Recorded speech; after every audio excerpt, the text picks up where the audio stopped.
Namaskaram girls. I'll ask question to you.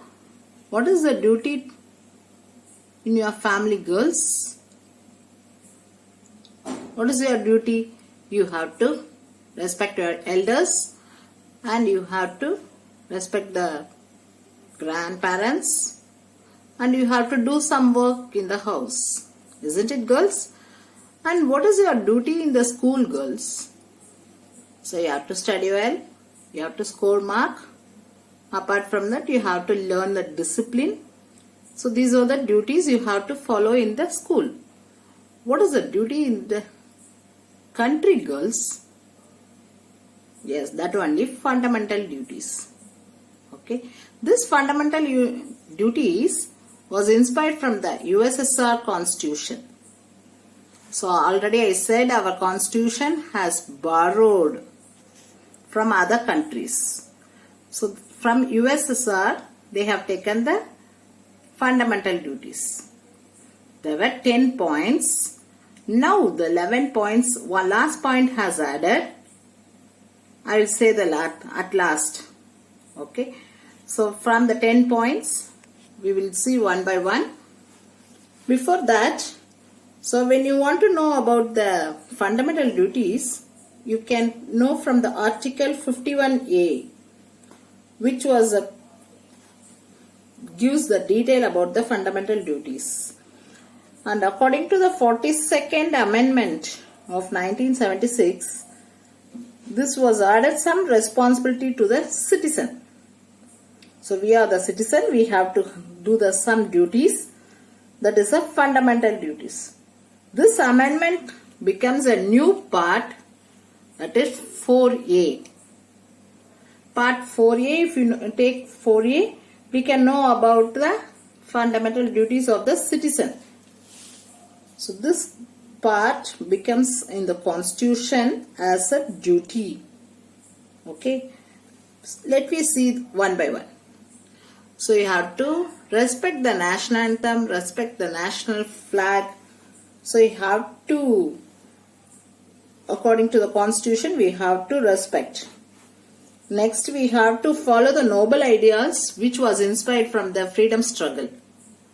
And you have to protect the sovereignty, unity and integrity of India. Next, you have to defend the country. Whatever the problem faced by the country, we have to defend against that and we have to give the render the services for the country. Next, we have to follow the common brotherhood for among all the people, those who are in India, without the discrimination of caste, religion, region, many other things. So we have to preserve the heritage and our culture. Preserve means we have to give safe for that. Okay. Next, you have to develop your scientific temper, humanism, spirit of inquiry, reforms. I think humanism you have studied in the 9th standard, isn't it, girls? The spirit of inquiry that gives the knowledge for the human. Okay. Next, you have to safeguard the public properties and you should not go for the violence. And you have to protect the natural environment, which is for it may be anything, forests, lakes, rivers, wildlife. So all the living creatures we have to protect and we have to do the excellence. Excellence in the sense we have to do our work, whether by individual or group. Whatever maybe, we have to have a achievement, higher levels of endeavor and achievement. The last one I told 10 points only was there. The last point they have added because of the compulsory education between the age of 6 and 14. That was added. Okay, girls. This is the fundamental duties. Next topic we will see the center-state relations. Next, center-state relations. when you take the legislative relations, that is between the constitution, the have a relations with the center and the state. First we will take of the legislative relations. So when you come for the legislative relations, the Union Parliament has the power to legislate for the whole or any part of the territory. Okay, there is no restriction. This place only they have to take care of, that place only they have to take off. That is no need. So they have to, any other place they can see, any territory, any state. So the Parliament has the power. Okay, then you have Union territories, I told Nogal. The seventh, according to the seventh schedule, the Constitution embodies into three lists, namely Union list, State list and Concurrent list. This is Union list, 97 items were there, and the State list 66, Concurrent is 47. Okay, so this Parliament enjoys exclusive powers, exclusive rights to legislate on the State list. Both Parliament and legislative state legislatures have the power. So for the Union list, only the legislature have the power. For the state list, state legislature have the power. When you come for the concurrent list, both Parliament and the state legislature has the power. Are we clear? So according to the what schedule? 7th schedule. So this was, the list has become divided into three: Union list, State list, Concurrent list. Okay. So, but in some cases, if the conflict comes between the state and the union, that will takes up under the control of the Parliament. Okay. In the blue box, you have Union list, State list and Concurrent list. Now at present, for the Union is 100 and the State is 61 and Concurrent is 52, according to the 42nd Amendment Act of 1976.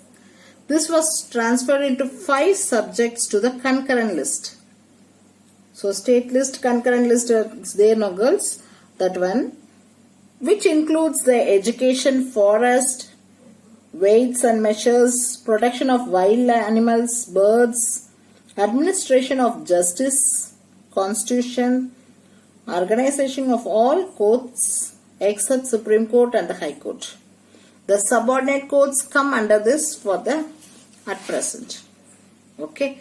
When you come for the administrative relations, this administrative of the state legislature, that is the only particular state with respect to the legislative competence, whereas the Union has the exclusive power with the matters which respect to the Parliament has exclusive power to make laws. Parliament has the power to make laws for the administrative reforms, administrative relations.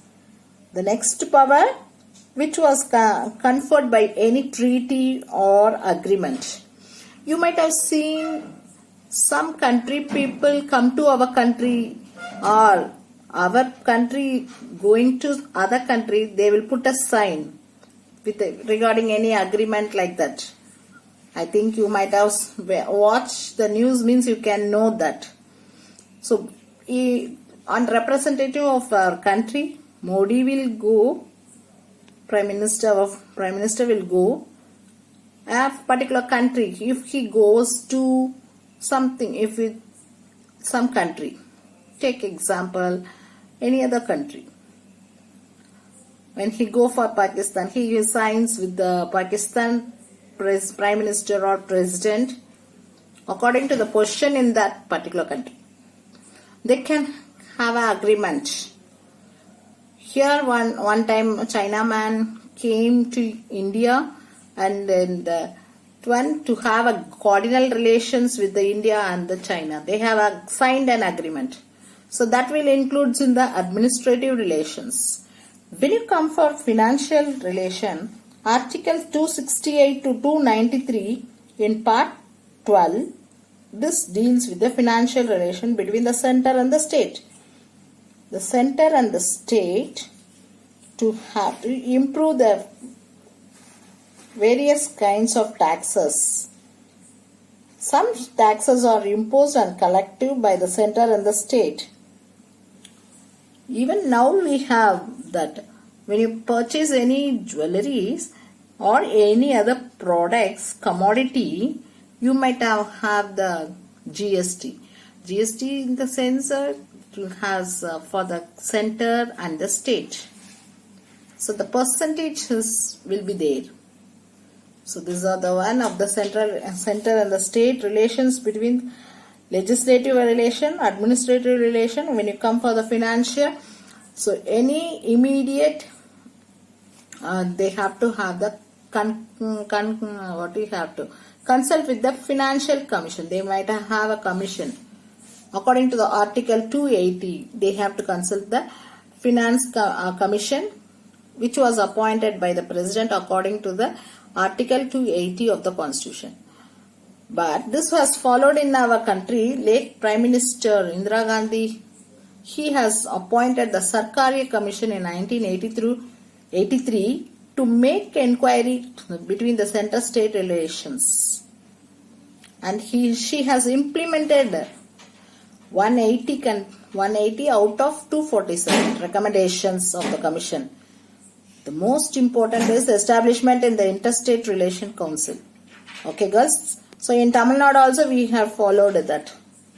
PVA Raja Mannar, he has given the question of the center-state relations. Next, official language. So when you take the part 18, we can know about the official languages in our country. So from the article 343 to 351, we comes to know that about the languages in our country. First, we have only 14 languages only recognized, whereas in the 8th schedule at present we have 22 languages.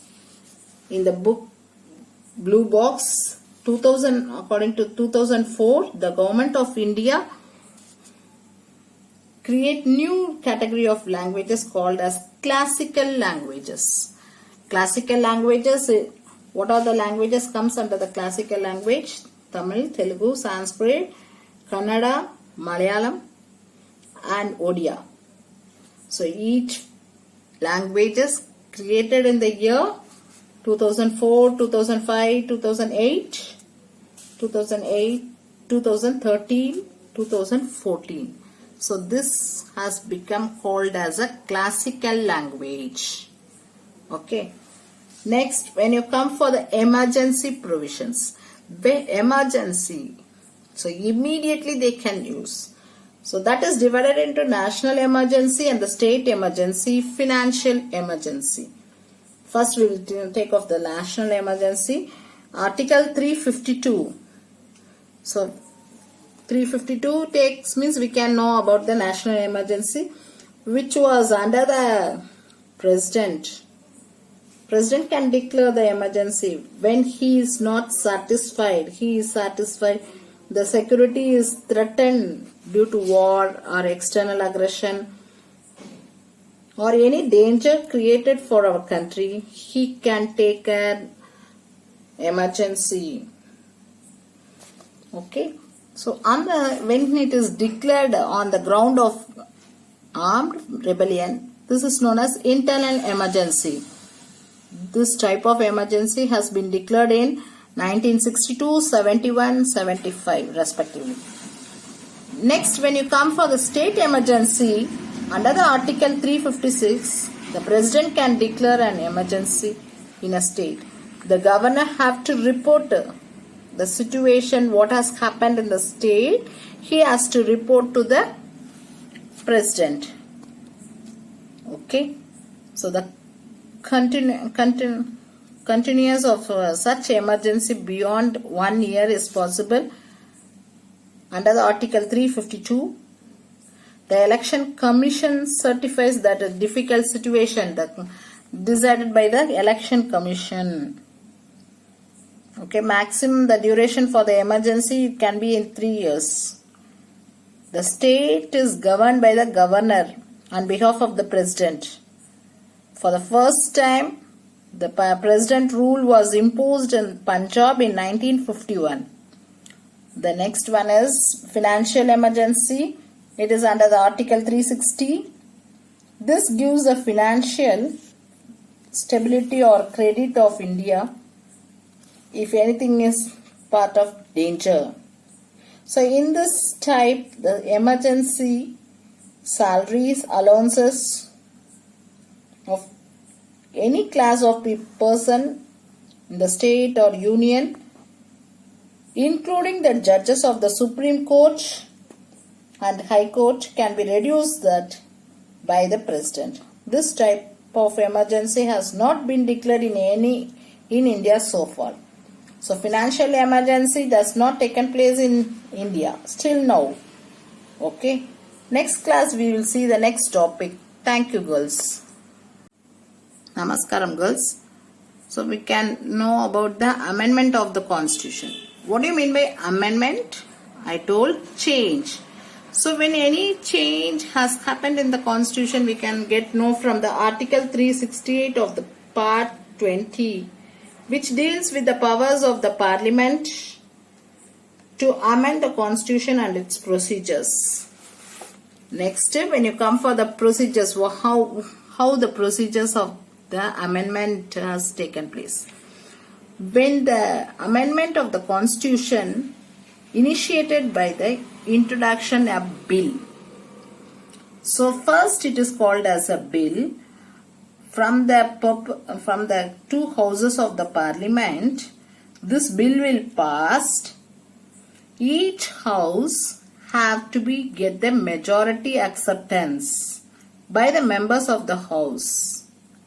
So 1/3 of the members of the house present voting for any problem which was have to accept by the 1/3 of the members. So after the acceptance, this will presented to the President with his sign, seal, everything. After that, it becomes called as a bill.